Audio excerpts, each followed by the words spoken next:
Hi, I'm here today to talk to you about the 10 phases of new construction. I'm Paula Rayo. I'm a real estate broker with Premier South, and I am new home construction buyer representative certified. So let's start out with the 10 phases of the construction of your new home. Number one is lot prep. So we're going to have to figure out again what kind of foundation type it is. They're going to have to scrape and grade. They're going to have to do all the permitting, pest control. They're going to figure out where the septic and well, if you have those, are.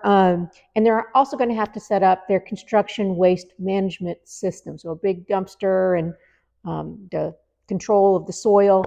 So all those things need to be in place. And that takes a long time. And you don't see a lot being done, but really a lot is being done. Phase number two is your actual foundation. If you have a slab, they're going to be pouring that slab. They're going to make sure that they have the plumbing and the electrical in place in that slab. If you're going to have a basement or a crawl space, they're going to have to excavate that area below the frost line.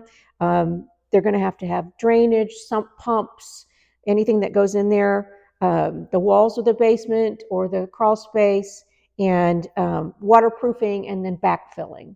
So that's phase two, the foundation. Phase three, framing. That's the exciting part where you start to see the wood going up. So you have to consider the material has to be delivered, the flooring, the walls, the roof, the frame detail, tubs get delivered, windows get delivered, house wrap, there's mechanical installations.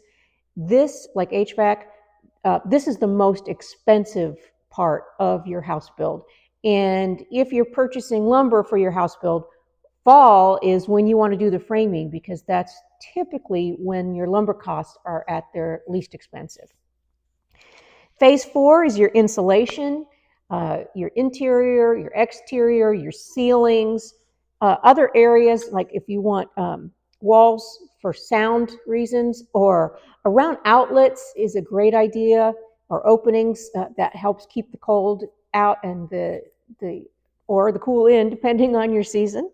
So, and you need to know with insulation, there's different R ratings and different types of insulation. So make sure you have someone that can work with you and understand the different ratings and where to insulate. Number five is your exterior. This is when your siding goes up. It keeps that weather out.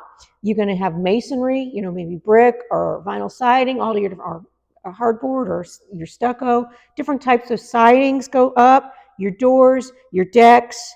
A lot of times they will pour the driveway at this time. Sometimes they wait till the very end. Phase six is your drywall.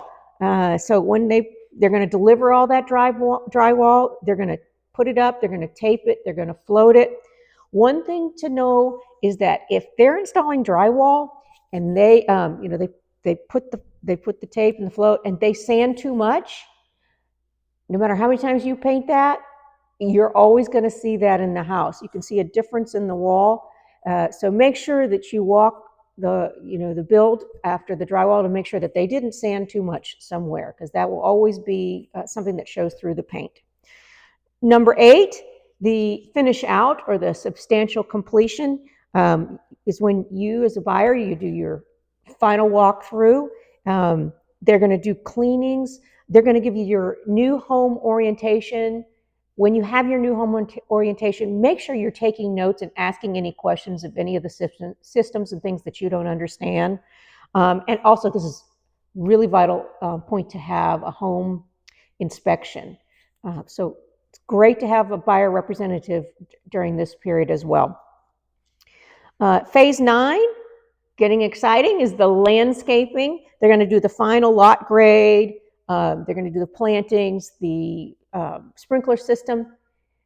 One thing to keep in mind is, depending on your timing, the time of year, the weather, you may have to delay this until a little later. So, but hopefully you'll get your landscaping in right away. That is quite an expensive process to get the landscaping, but it really makes that house look like a home.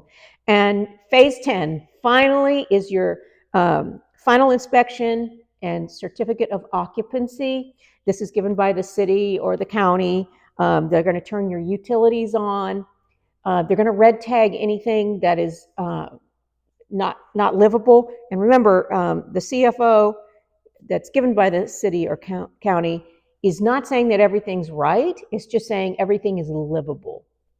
I hope I can help you if you decide to go with new construction. There's a lot to know. I have lots of checklists, and I look forward to hearing from you.